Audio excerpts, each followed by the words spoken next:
A single sentence can be the key that opens a door you never knew existed. For Carmen Hayes, a 24-year-old waitress drowning in her grandmother's medical bills, that sentence was an innocent observation.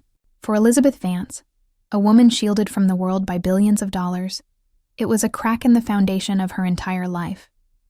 Carmen was just trying to finish her shift. Elizabeth was just another nameless face in an expensive suit. But when Carmen saw the ring on her finger, a flash of memory became a fire that would threaten to burn down a century-old dynasty.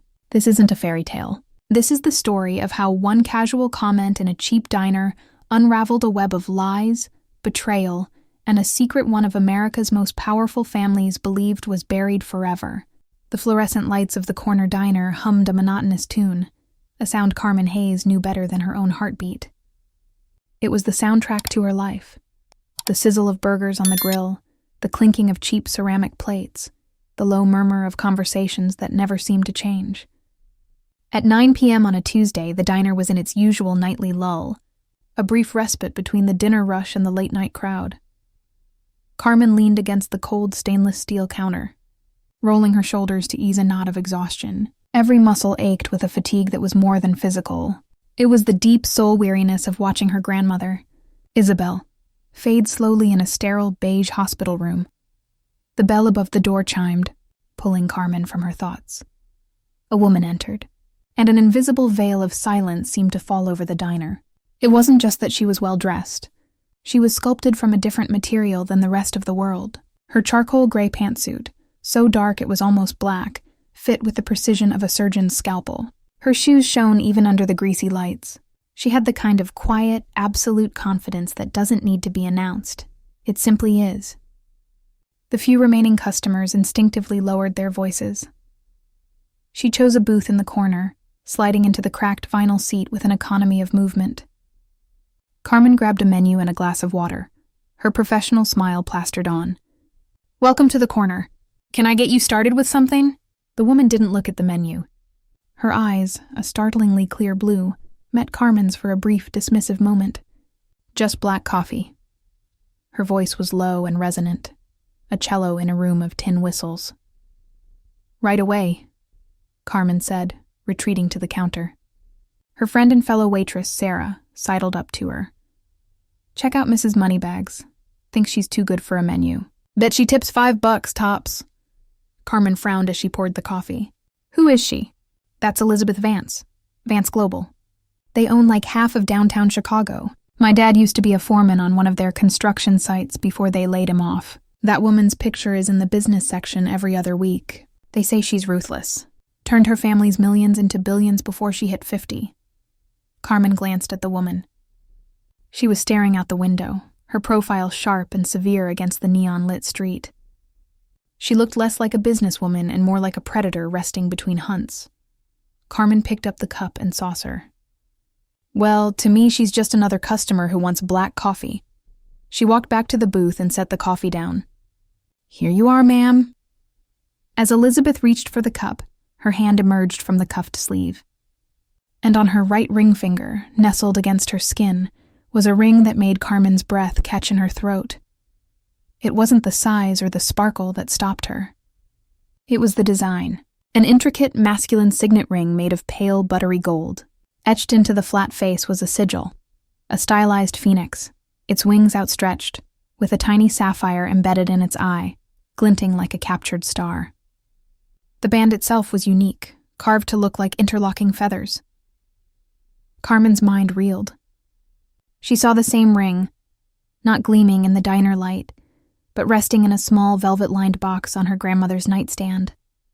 Isabel's ring was identical in every detail, right down to the tiny, impossible blue of the sapphire eye. It was her most prized possession, the one thing she'd refused to sell, even as the medical bills became a tidal wave threatening to drown them. "My father gave it to me on his deathbed," she would whisper, her voice thin and trembling. "It's a promise, Carmen. A promise of what's right." The words tumbled out of Carmen's mouth before she could stop them. A quiet, stunned whisper. "Excuse me, ma'am. My grandmother.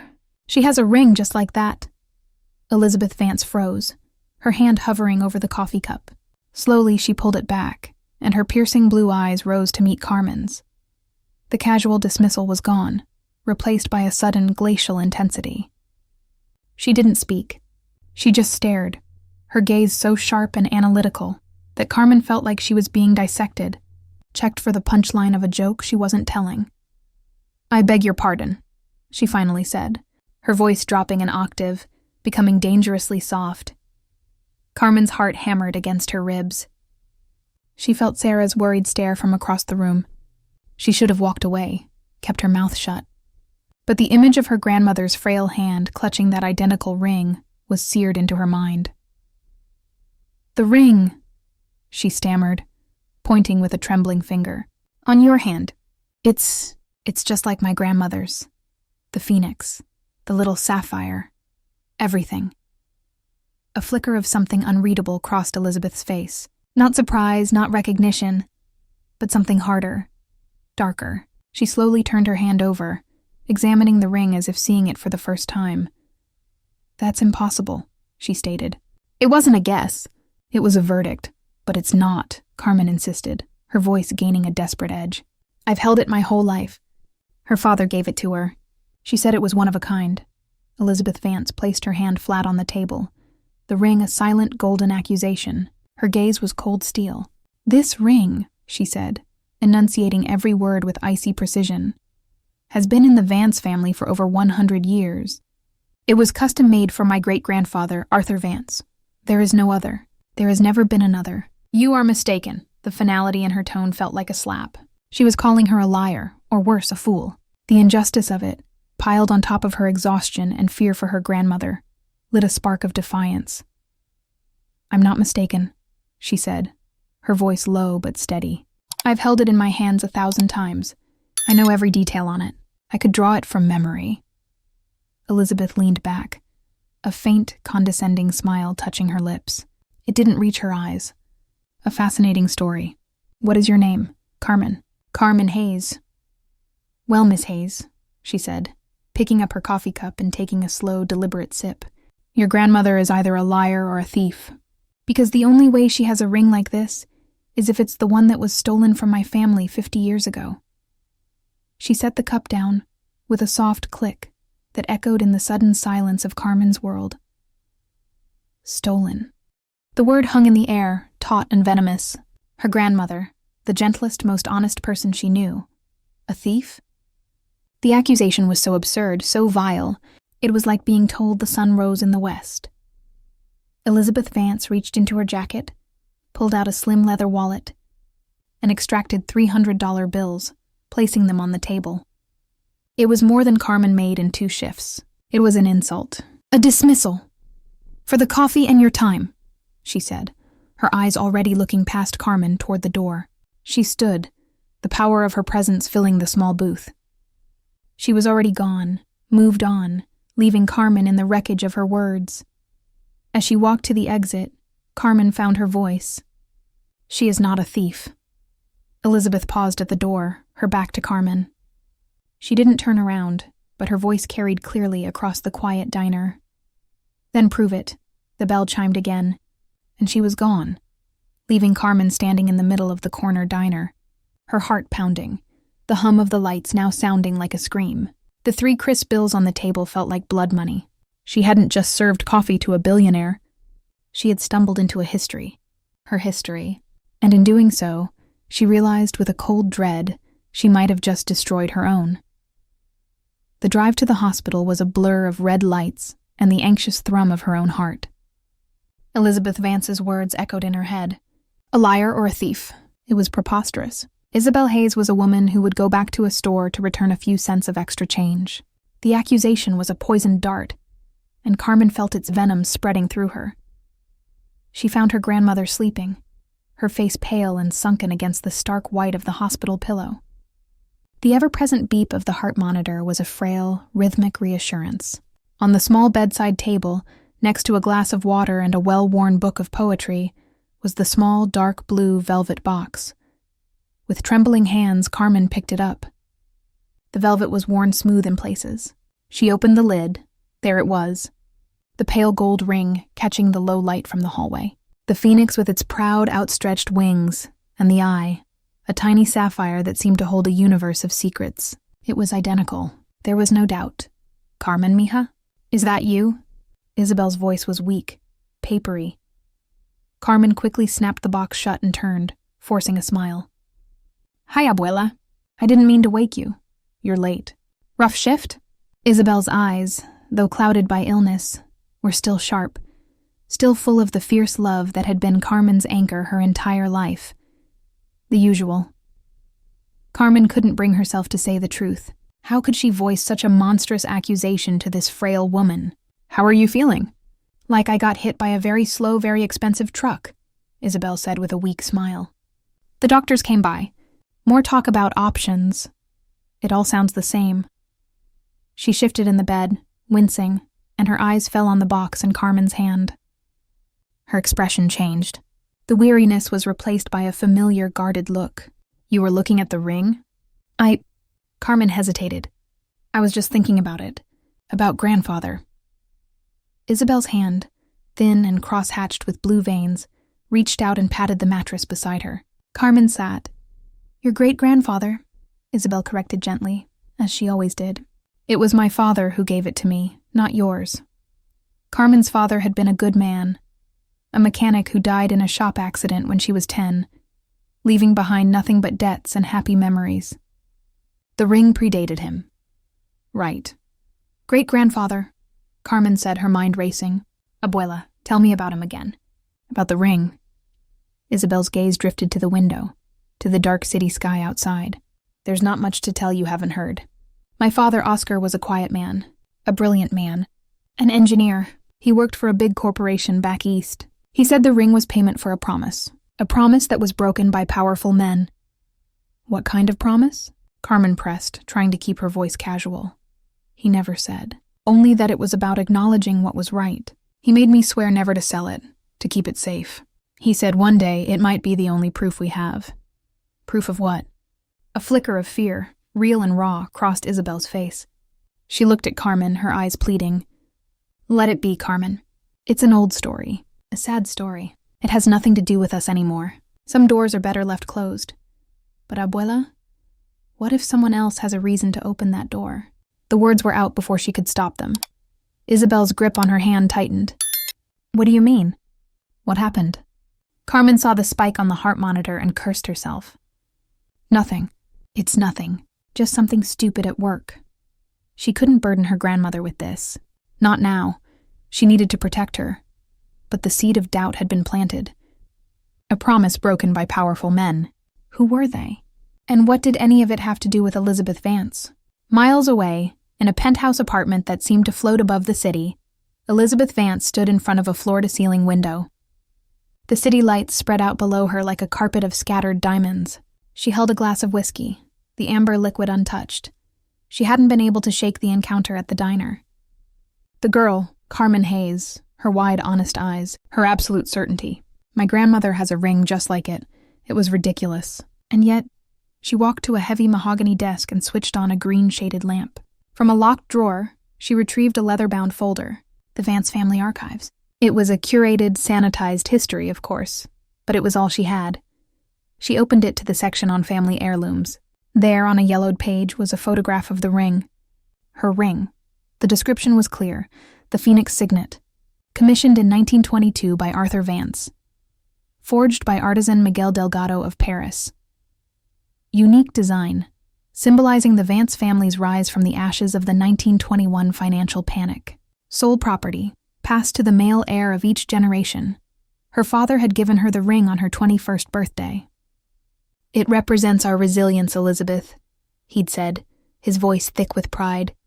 "We always rise. Never forget that." Elizabeth's phone buzzed on the desk. She glanced at the screen. "Jennings," she answered. "Arthur? You're still up." A crisp, no-nonsense voice came through. Arthur Jennings was more than her lawyer. He was her fixer, the executor of her will and the keeper of her secrets. "Something's come up," Elizabeth said, her voice tight. "I need you to run a background check, quietly." "Another hostile takeover?" "A person. Her name is Carmen Hayes.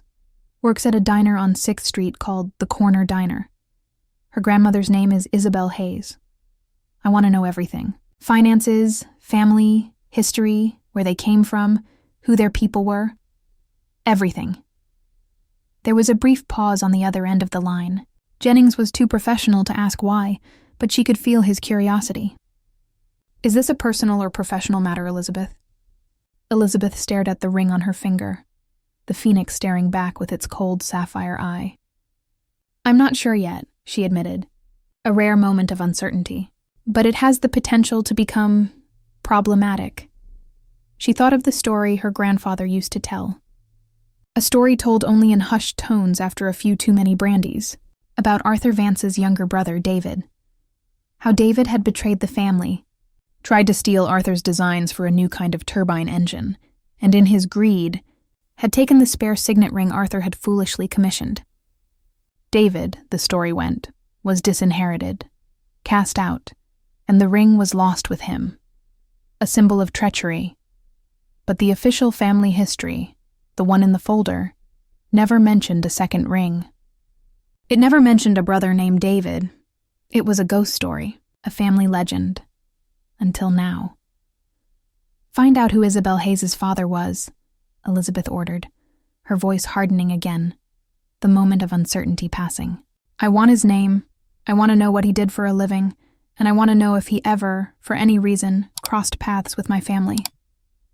She hung up the phone. The waitress had said her great-grandfather gave the ring to her grandmother. A quiet engineer, broken promises, powerful men. For the first time in a long time, Elizabeth Vance felt a sliver of something other than control. It felt like walking on thin ice, hearing the first faint crack of it giving way beneath her feet. She had told the girl to prove it. But now she realized with a grim certainty she had to do the same. She had to prove her own history was the truth. 3 days later, the name came in a single encrypted line of text from Jennings, Oscar Castillo. The name meant nothing to Elizabeth. She ran it through Vance Global's private databases, cross-referencing employee records, contractor lists, and financial dealings going back a century. Nothing. No Oscar Castillo had ever worked for or with her family's company. She felt a wave of relief, followed quickly by suspicion. It was too clean. She was pacing her office, a vast expanse of glass and steel on the 80th floor, when Jennings appeared at her door. He was a severe man in his 60s, always in impeccably tailored suits, his gray hair slicked back. He held a thin file. "You're not going to like this," he said, by way of greeting. He placed the file on her desk. Elizabeth opened it. Inside were public records, a birth certificate for Isabel Ana Castillo, born in Gary, Indiana. Father, Oscar Castillo. Mother, Elena Castillo. And then another document, a patent application from 1968. Inventor, Oscar Castillo. Invention, a novel gearing system for high-torque industrial turbines. Application, withdrawn. Elizabeth's blood ran cold. She recognized the schematic. It was a primitive, but unmistakable, precursor to the Vance Mark III turbine, the very invention that had catapulted her grandfather's company from a regional player to a global powerhouse in the early 70s, the invention credited solely to her grandfather, William Vance.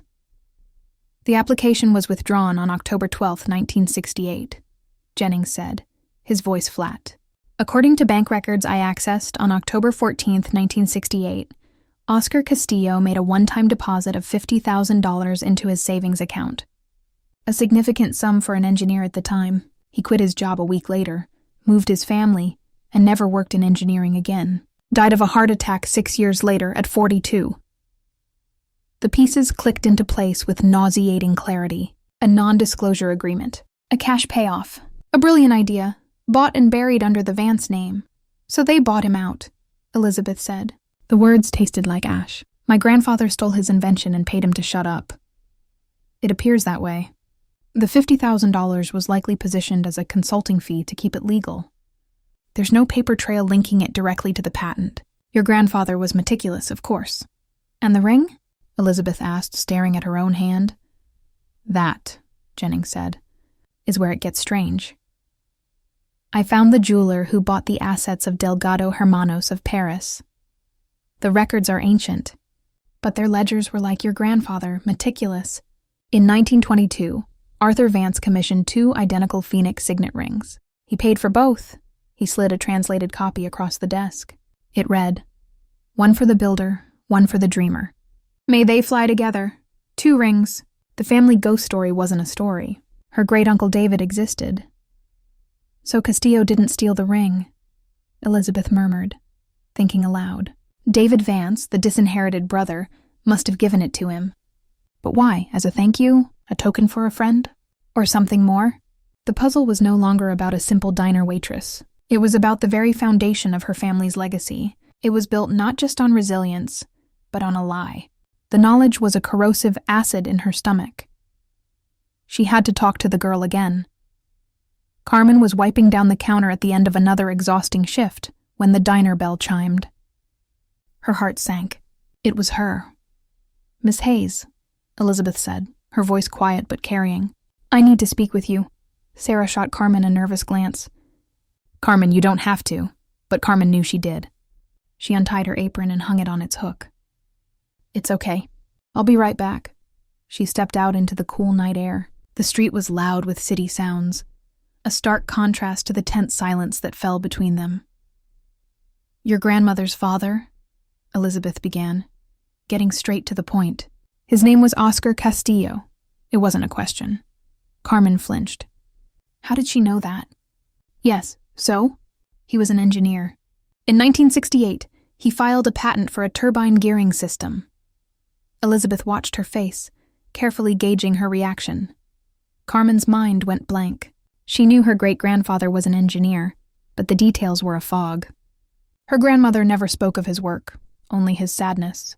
"I don't know anything about that," she said honestly. "I think you do," Elizabeth countered, her voice sharp with impatience. "Or your grandmother does. My grandfather, William Vance, launched a turbine based on an identical design a few years later. It made my family a fortune. Castillo withdrew his patent and accepted a cash payout.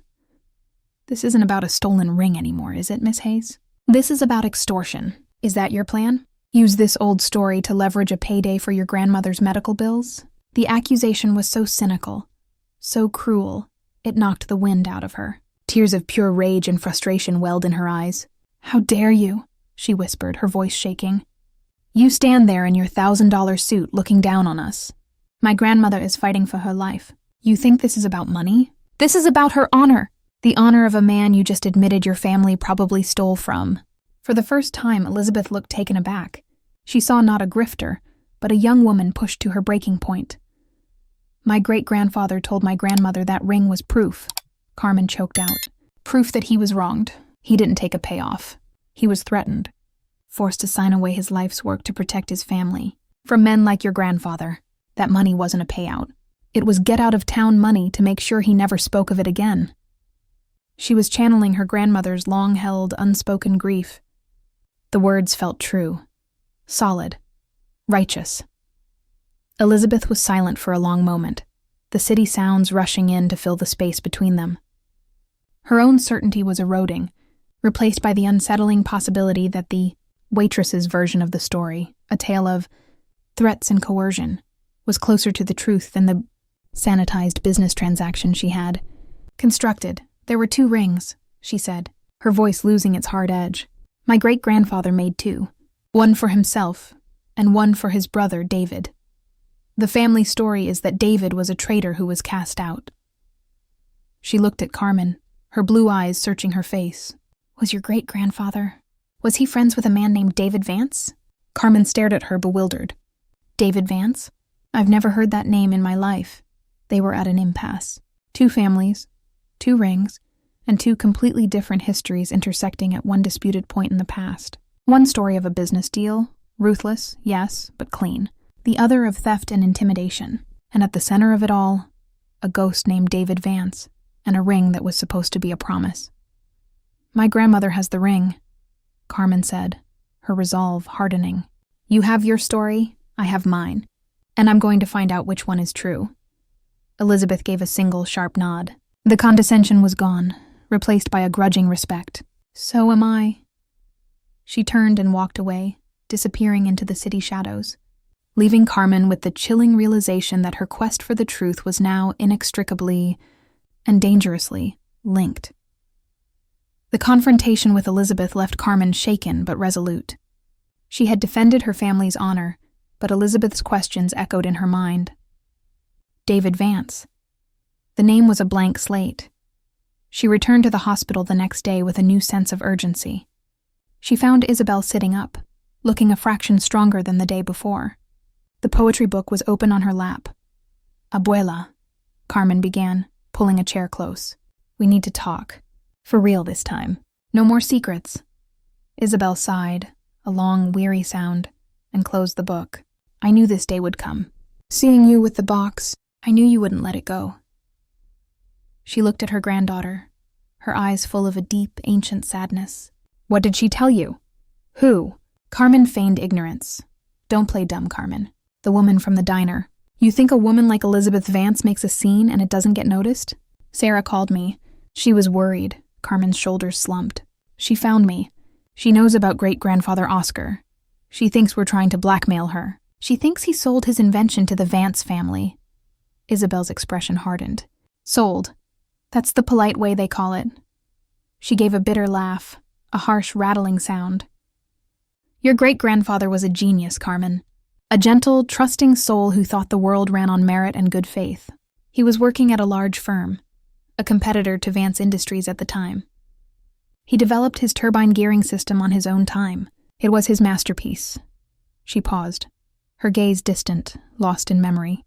"He made the mistake of mentioning it to a colleague. Trusting him. That colleague left the company 2 months later for a senior position at Vance Industries. 6 months after that, your great-grandfather received a visit from 2 men. They weren't lawyers. They were persuaders. They worked for William Vance." The sterile hospital room suddenly felt cold. "What did they do?" Carmen whispered. "They didn't lay a hand on him," Isabel said, her voice dropping. "They were smarter than that. They laid photographs on our kitchen table. Pictures of me, playing in the schoolyard.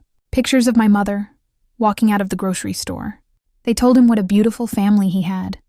What a shame it would be if something happened to them. Then they put a stack of papers in front of him. An NDA and a contract signing all rights to his invention over to a shell corporation owned by Vance Industries. And an envelope full of cash. The story was uglier than Carmen could have imagined. This wasn't business. It was gangster tactics. He signed everything," Isabel continued, her voice trembling. "What choice did he have?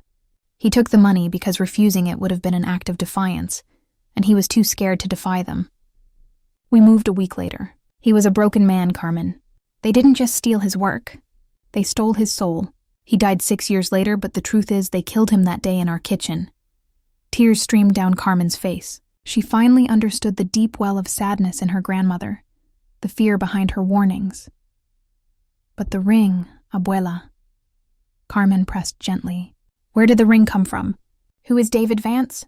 Isabel flinched at the name, a genuine, startled reaction. "Where did you hear that name?" Elizabeth told me. She said her great-grandfather made 2 rings, one for him and one for his brother David, who was disinherited. Isabel was silent for a full minute, her brow furrowed in concentration. "David.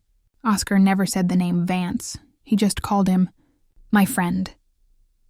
A single friend in that terrible time." She began to recount another part of the story, one she had never shared. After Oscar was forced out, he fell into a deep depression. But one man sought him out, a man who introduced himself only as David.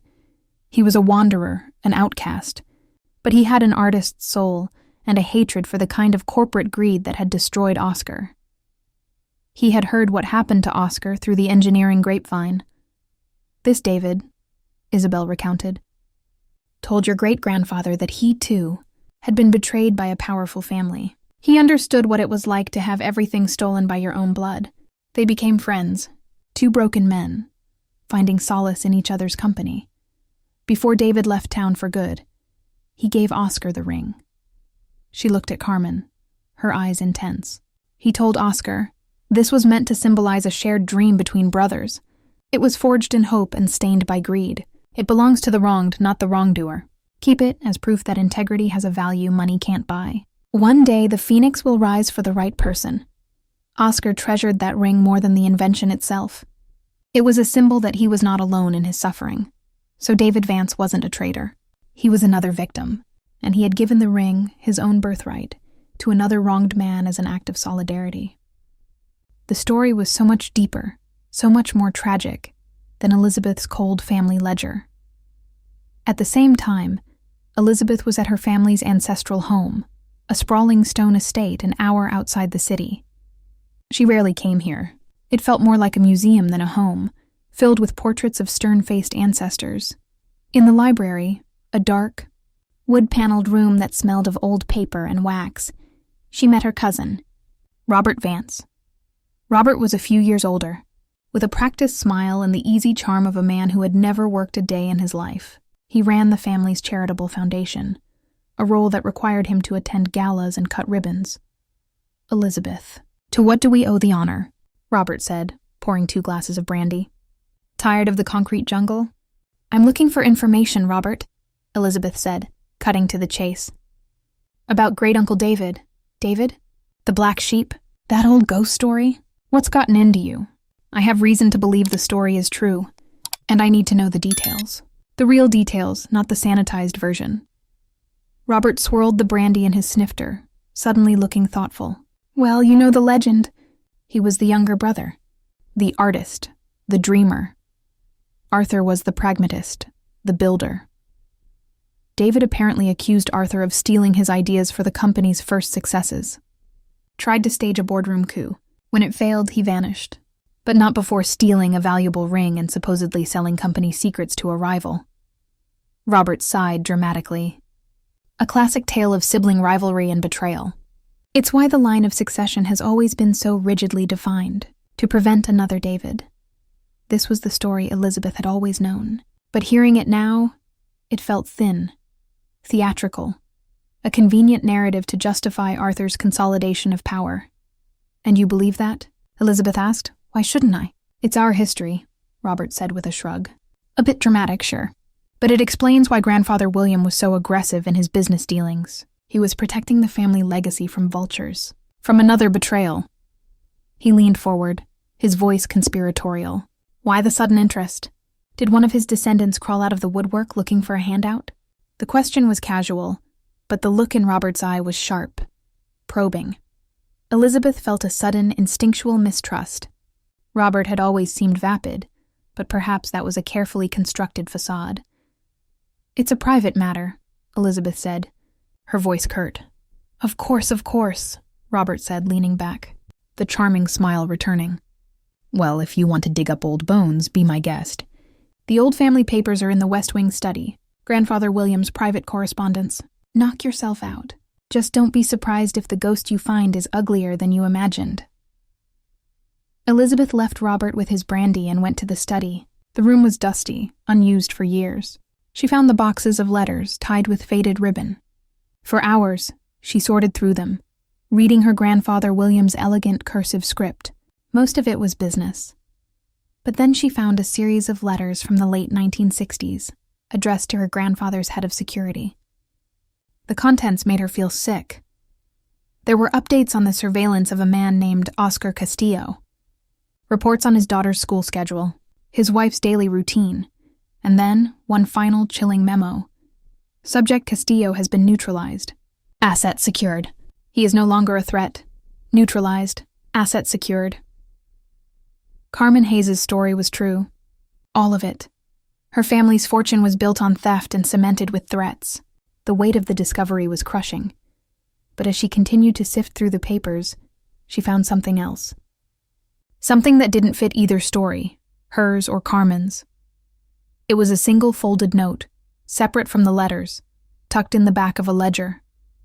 It was in her grandfather William's hand, but it was frantic, almost unreadable. He knows. R found him. It could ruin everything. David is the key. Must protect the name.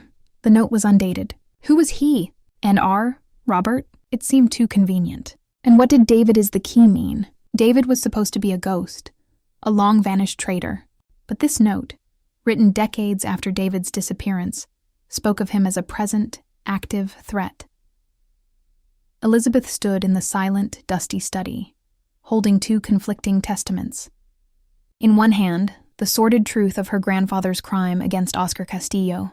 In the other, a cryptic note that suggested a deeper, more complex conspiracy was at play. The story was no longer just about her grandfather and Carmen's. There was a third player, a hidden thread, and the name of that thread was David. The discovery of her grandfather's note threw Elizabeth into a state of focused obsession. He knows, R found him. David is the key. It was a code, and Elizabeth knew she couldn't decipher it alone. The animosity between her and Carmen had faded, replaced by the grim reality that they were the only two people with a stake in the full truth. She found Carmen where she knew she'd be, in the hospital cafeteria, staring into a coffee cup with the same haunted expression Elizabeth saw in the mirror. She sat across from her, placing a thin file on the table between them. "Your grandmother was right," she said, her voice devoid of its usual authority, filled instead with a quiet gravity. "About all of it. The threats, the coercion. My grandfather put your family through hell." She pushed the file forward. It contained the copies of the surveillance reports on the Castillo family. "This is the proof." Carmen opened the file, her hands shaking as she read the cold, clinical descriptions of her grandmother as a little girl being watched. Her face went pale. She looked up at Elizabeth, her eyes wide with a mixture of vindication and horror. "Why are you showing me this?" "Because my story is falling apart. And so is yours," Elizabeth said. "There's more." She told her about the note. "David is the key.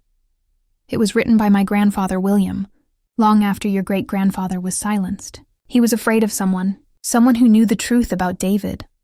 Carmen frowned. "But David gave my great-grandfather the ring."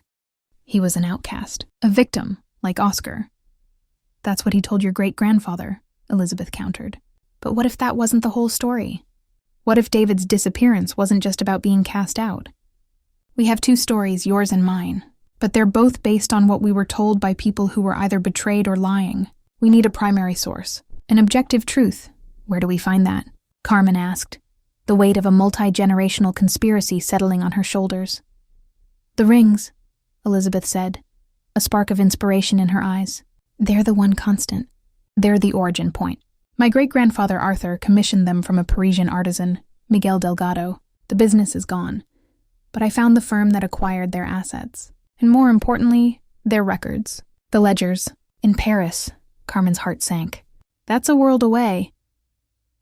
"I had them scan the relevant pages and send them this morning," Elizabeth said, tapping her phone. "The high-resolution images are waiting in my office. I need another set of eyes, your eyes. You know your ring better than anyone." An hour later, Carmen stood in a place she never could have imagined. Elizabeth Vance's 80th floor office. The silence was absolute. The view of the city was breathtaking. On a massive screen covering one wall was a high-resolution image of a page from an old leather-bound ledger. The script was elegant, looping French. A translated transcript scrolled alongside it. They focused on the entry for Arthur Vance's 1922 commission. As Jennings had discovered, it listed two identical rings. But as they zoomed in on the artisan's original French notes, Carmen saw something the translator had missed. The translator's note read, "One for the builder, one for the dreamer." But the original French was more specific. Carmen had taken 4 years of high school French, and though she was rusty, one phrase jumped out. "Gardien de l'âme." "That's not dreamer," Carmen said slowly, pointing at the screen. "That means guardian of the soul." Elizabeth zoomed in, reading the phrase, "Guardian of the soul." She repeated the words, feeling their weight. A builder of an empire and a guardian of its soul. It wasn't a rivalry. It was meant to be a partnership. A balance. This changed everything. Arthur and David weren't meant to be competitors. They were meant to be two halves of a whole. The story of David's betrayal was a complete fabrication. As they scanned further down the page, Elizabeth spotted a small notation next to the entry, added in a different hand and different ink. It was dated 1945. "What's this?" she murmured, enlarging the note. The French was crabbed and difficult to read. "Reçu une lettre de Monsieur David Vance," Elizabeth translated haltingly. "Received a letter from Mr. David Vance. He asks for a modification to the second ring, on the inside of the band. He is no longer a Vance, he is something else. Elizabeth and Carmen exchanged a look. No longer a Vance, Carmen whispered. He changed his name, Elizabeth realized. When he was cast out, he abandoned the family name entirely. The note continued. He asks me to engrave a name. Elizabeth's voice caught as she read the name. Oscar, Carmen gasped, her hand flying to her mouth. Oscar, my great-grandfather's name. But this was in 1945. My great-grandfather wouldn't have met David for another 20 years. It's not your great-grandfather's name, Elizabeth said, a shocking realization dawning on her. She typed furiously at her keyboard, pulling up her family's genealogical records, going back further than she ever had. Her fingers flew, her mind racing. She found her great-grandfather, Arthur Vance. Then her great-grandmother, Beatrice. And then she found her family tree. Her maiden name was Montgomery. And her father, Arthur's father-in-law, the man who had funded Arthur's first ventures, who had died in 1944. His name was Oscar Montgomery. The truth hit them both like a physical blow. The ring wasn't for two brothers to share, Elizabeth said, her eyes wide with the horrifying clarity of the truth. It was for a father and son. Arthur Vance and his son. No. William Vance wasn't born until 1925. In 1922, Arthur and David were brothers. She clicked one last time, and a black and white photograph filled the screen.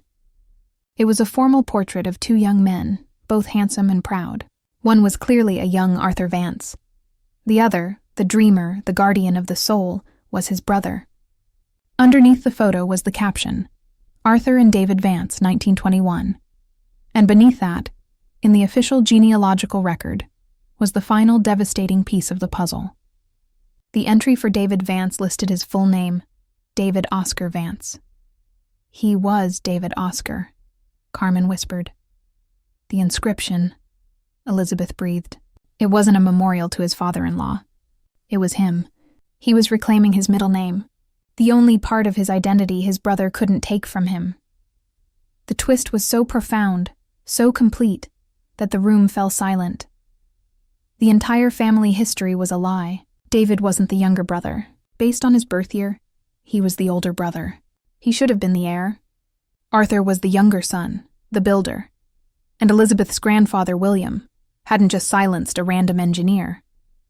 He had silenced Oscar Castillo, because Oscar Castillo had been befriended by David Oscar Vance, the true, disinherited heir to the Vance fortune. David hadn't given Oscar a token of solidarity. He had given him the ring, his own ring, inscribed with his own name for safekeeping. It was a piece of evidence, a dormant claim to an empire. And William Vance, Elizabeth's grandfather, hadn't just stolen an invention from Oscar Castillo. He had done it to suppress a man who was in contact with the one person on earth who could challenge the legitimacy of his own father. And therefore his uncle, David Vance. The note, he knows. R found him. David is the key, snapped into focus. He was Oscar Castillo. R was likely Robert's father or grandfather, another part of the conspiracy. And David was the key, because his existence, and his connection to Castillo, threatened to unravel the fundamental lie upon which William Vance's entire life and fortune were built. They hadn't just silenced an inventor. They were silencing a witness. The truth, armed from the artisan's ledger, was more corrupt than they had imagined.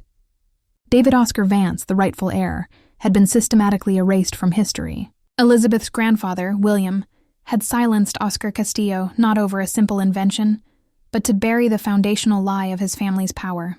It became terrifyingly clear that Elizabeth's cousin Robert knew this dirty secret and was positioning himself to use it as a weapon in a corporate power play. There was only one place to force a reckoning: the Vance Foundation's annual charity gala. Robert's personal stage. For Carmen, her grandmother's presence was non-negotiable. This fight was no longer just about discovering the truth. It was about delivering justice. And for that to happen, the victim's voice had to be heard. The grand ballroom glittered with false brilliance, a perfect stage for the unmasking. Robert was in his element, the charming, benevolent host. That was until he saw Elizabeth and Carmen cutting a path straight toward him. His practiced smile became a brittle facade. "Robert," Elizabeth began, her voice low and cold, slicing through the ballroom's pleasantries. "The games are over. We know about David Oscar Vance, the true heir." Robert scoffed, preparing a condescending dismissal. "Elizabeth, you've clearly been listening to fairy tales from a—" He was cut off by a woman's voice. Weak, but amplified by a microphone that cut through the polite chatter of the ballroom. "His fairy tale cost my father his life." A hush fell over the room. All eyes turned to the entrance, where Isabel Castillo sat in a wheelchair, her gaze fixed on Robert with an intensity that defied her frailty. "William Vance destroyed my father because he was a friend to the honorable man your family cast aside," Isabel declared. "My father was forced to keep your secret. I will not." As gasps rippled through the stunned crowd, the massive screens on stage, meant to show photos of the Foundation's good works, flickered. Carmen held up her phone, and the damning image of the Parisian ledger filled the screens for all to see. The entry detailing the commission for 2 rings, and the name to be inscribed inside the second? Oscar. Trapped. Robert looked from Isabel's accusing face to the irrefutable proof on the screens. He was cornered by a ghost from the past, and evidence etched in stone. Elizabeth stepped forward, her voice ringing with chilling authority. "My family's legacy is built on a lie. A lie my grandfather silenced a man to protect, and a lie that my cousin," she turned, pinning Robert with a look, "was planning to use for his own personal gain." The public accusation pushed Robert over the edge. His carefully constructed composure shattered into pure, unrestricted rage. "You fool, Elizabeth!" he hissed, forgetting the live microphone inches from his mouth. "I was trying to protect us. I knew the truth, and I kept it buried. You and your pathetic little waitress have ruined everything." The confession, amplified for all to hear, echoed in the ballroom's dead silence. In a single, self-incriminating breath, Robert had confirmed a century of corruption and authored his own spectacular downfall. He stood alone, exposed under the glittering chandeliers, the king of a corrupt castle that had just crumbled to dust around him. The aftermath of the gala was a whirlwind of headlines and resignations. The Vance dynasty was shaken, but in the stillness that followed, it was being reborn, not broken. Weeks later, in a private, sun-drenched hospital suite, a fragile peace had settled. Isabel Castillo, looking out over a green garden, had a light in her eyes Carmen hadn't seen in years. The weight of a lifetime of secrets had finally been lifted. Elizabeth Vance entered the room quietly. No longer an untouchable tycoon, but a woman humbled by the truth. She offered no empty apologies. Instead, she placed a leather-bound document on Isabel's bedside table. "The David Oscar Vance Foundation," she said, her voice steady and sincere. "It will exist to fund the independent inventors and artists my family tried to crush. A significant portion of my family's fortune will serve as its endowment, with the estate of Oscar Castillo as its first honorary beneficiary." Tears welled in Carmen's eyes. It was more than restitution. It was justice forged into a new legacy. Isabel simply reached out and placed her hand over Elizabeth's. "You've honored him. You've honored them all." Elizabeth then looked at Carmen. She removed her own phoenix ring from her finger and placed it next to the one that had started it all. The 2 rings, twin flames of pale gold, lay side by side, finally reunited. "One for the builder, one for the guardian," she said, her gaze meeting Carmen's.